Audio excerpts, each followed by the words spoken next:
మహిళగాను, సాయంత్రం వృద్ధ స్త్రీ రూపంలోకి మారుతుంది. అత్యంత శక్తివంతమైన ఈ దేవిని భక్తితో కొలిచిన వారిని అనుగ్రహిస్తుంది. ఈ గుడి ఎక్కడ ఉంది, ఆ అమ్మ యొక్క మహిమలు ఏంటి అనేవి ఈ వీడియోలో మనం తెలుసుకుందాం. భారతదేశంలో అనేక ఆలయాలు ఉన్నాయి. ఇక మంచు పర్వతాల నడుమ ఉన్న ఉత్తరాఖండ్లో అయితే పురాణాల్లో పేర్కొన్న ప్రతి విషయానికి సంబంధించి ఒక చిన్న దేవాలయం అయినా ఉంటుంది.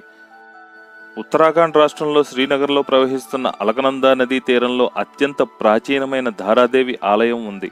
ఈ ధారాదేవి అలకనందా నదీ ప్రవాహాన్ని నియంత్రిస్తుందని చెబుతారు.